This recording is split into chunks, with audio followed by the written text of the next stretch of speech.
Ok, l'équipe, j'espère que vous allez bien. Donc, on va faire un petit tour rapidement de ce qu'il y a à voir pour le début de semaine. Je vais pas trop trader pour la semaine d'après, tout simplement parce que il s'avère que côté graphique, on arrive vraiment sur la fin d'année. Là, on est le 20, enfin demain, on sera le 20 décembre. Fin de semaine prochaine sera le 25. Fin de la semaine d'après, on sera début d'année.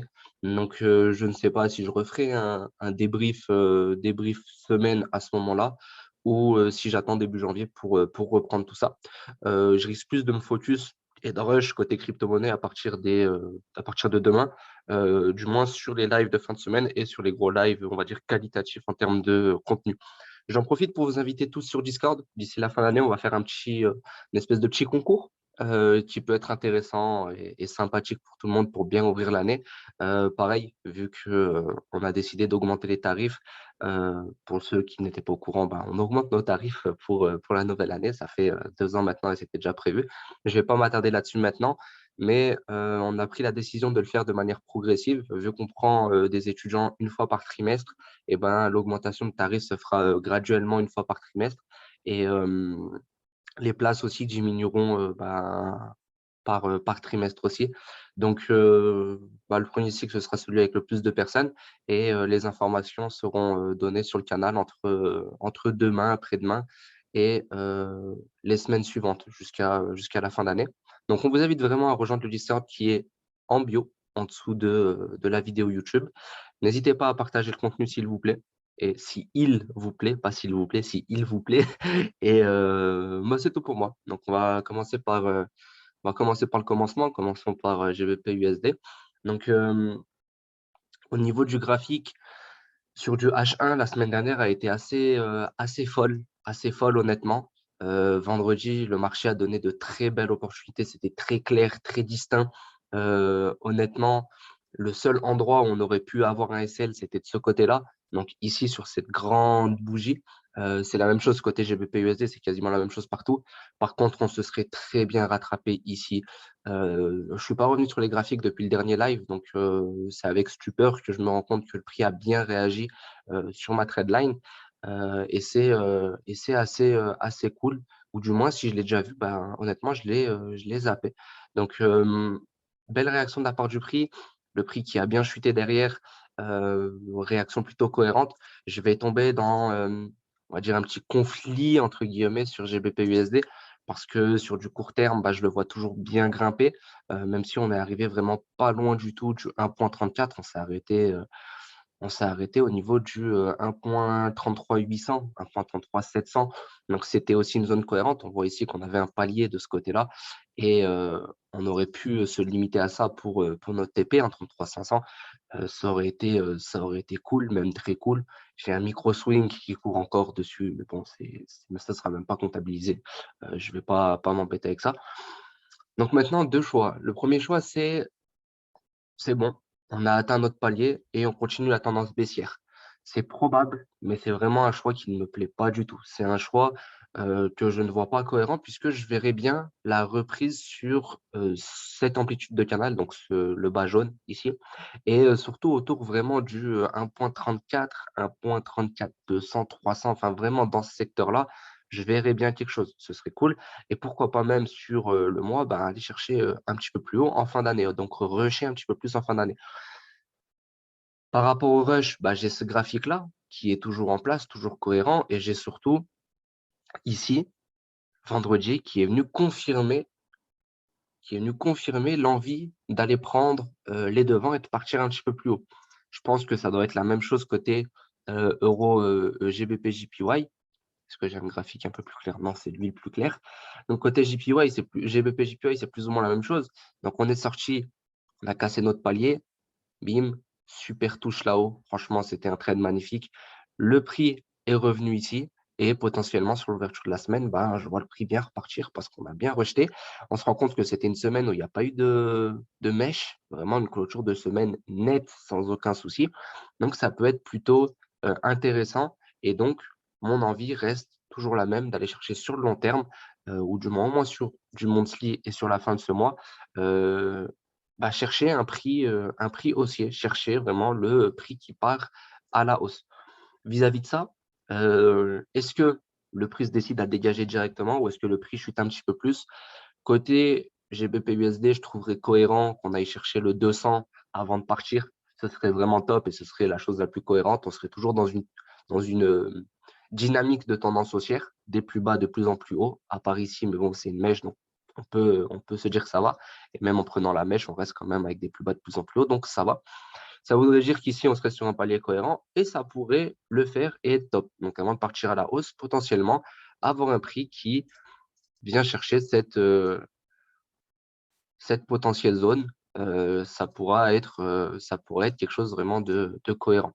Sur GBP JPY, c'est plus ou moins la même chose. Je vois bien le prix aller chercher un peu plus bas, quoique assez spécial de ce côté, parce que plus bas, ça voudrait dire aller chercher le 200 ou le 400, soit le 400, soit le 200. Donc, ça voudrait dire aller chercher ça. On pourrait aller chercher le 200, honnêtement. Sur GBP JPY, il y a rien ne me choque, surtout qu'on a quand même un peu de marge au niveau du daily. On pourrait même aller chercher le 50 pile, donc on pourrait chuter un petit peu au préalable, mais je ne me tenterai pas à prendre un trade directement de ce côté. Donc, dans l'idée, le retracement en début de semaine est bon. J'ai juste pas de zone précise pour prendre un achat, bien que le 150, entre 150 et 150-200, ça reste une zone acceptable selon moi. Et Euro-USD aussi a bien chuté. Et honnêtement, on a la même pattern que sur GBP-USD, si vous regardez bien, et même sur GBP-JPY. Honnêtement, c'est une pattern qui se répète quasiment de partout. Mais là, on a vraiment quelque chose de propre. Cassure, pullback, bam, le prix qui part. Et ici, c'est exactement la même chose. On pourrait faire un copier-coller des deux graphiques, ce serait presque pareil. Sur l'amplitude et sur le plus bas de plus en plus haut, donc on y est aussi. Des plus bas de plus en plus haut sur le long terme, c'est bon. Même sur le dernier mouvement, c'est bon aussi. Là, on s'est arrêté au niveau du 400, donc ça reste cohérent. Est-ce qu'on devrait visualiser sur du H4 et se dire qu'on va chercher un double bottom avant de repartir? Ben ouais, pourquoi pas? On pourrait vraiment viser en daily une deuxième touche parfaite au niveau du 1.12 et ensuite se décider à partir. On n'est pas très loin de ça non plus. Donc, ce serait bien dans la dynamique de suivre ce qui s'est passé sur les autres graphiques, bien que comme pour GBP/USD, je verrai aussi, pourquoi pas, un retracement assez faiblard, donc un retracement rapide jusque-là, jusqu'au 12 300 par exemple, et juste repartir directement, puisque là, on est sur une belle configuration d'attendre, pourquoi pas même de partir plus haut et repartir directement. Donc, à voir comment le marché se profile pour le début de semaine. De ce côté, bah, honnêtement, comme sur Euro-USD, s'il y a un retracement, oui, pourquoi pas, mais mon idée principale resterait plus là de voir le prix partir directement. S'il y a un retracement, OK, le 500 max, grand max, et si on dépasse ce palier-là, eh ben, on ira chercher plus bas et donc l'analyse devra être à refaire. Mais chercher le 500, ça nous donnerait un double bottom daily et ce serait parfait pour voir le prix bien partir à la hausse et bien retracer et on aurait vraiment besoin d'un retracement de ce côté, pourquoi pas jusqu'au 136 ans. Donc à voir, mais sur ce début de semaine, pour moi, les quatre paires vont dans le même sens et ça, c'est très intéressant pour moi. La semaine dernière, on a clôturé en dessous de notre palier, donc c'est intéressant vis-à-vis de l'US 30. Peut-être que les retombées de l'inflation vont enfin payer et le prix va commencer honnêtement à chuter. Dans tous les cas, sur du swing, ça n'aurait rien changé. Là, on serait bon et on aurait juste été dans l'attente. En plus de ça, on est vraiment allé chercher le 200, qui était vraiment la zone que j'attendais. Donc, ça aurait été un setup parfait dans ce genre de cas. Et c'est tout ce que j'ai à dire de ce côté. Ici, bah, comme j'ai pu le dire, on est allé chercher le 1.18. On est même allé chercher le 1.1810, ma zone ici. Donc, c'est intéressant. C'est même très intéressant. Ça aurait été un joli trade à prendre. Pour le début de semaine, je vois pareil un petit retracement. Pourquoi pas aller chercher ici et ça suivrait la dynamique d'euro-USD. Chercher un petit retracement avant de repartir à l'achat. Mais ce serait tout. Et vu la fin d'année, je n'aurais pas trop d'idées pour reprendre. C'est-à-dire que je prendrais bien un trade à la vente ici pour aller chercher quelques points. Mais le trade à l'achat, risqué pour moi parce que on peut faire chercher des mèches et ça ferait chier de se faire mêcher dans tous les sens. Le dernier point, c'est le pétrole. Le pétrole que je vois bien nous donner un double bottom aussi, ce serait magnifique. Mais vu que le palier du 70 l'arrête beaucoup, est vraiment en train de le rejeter, ben, je reviens sur ce que je me dis et je me dis peut-être que le prix va partir directement. Honnêtement, c'est quelque chose d'assez rapide. J'ai pas grand-chose à dire de plus encore une fois, parce que comme d'habitude, je suis, plus ou moins tranché sur, mes idées et mes prises de position.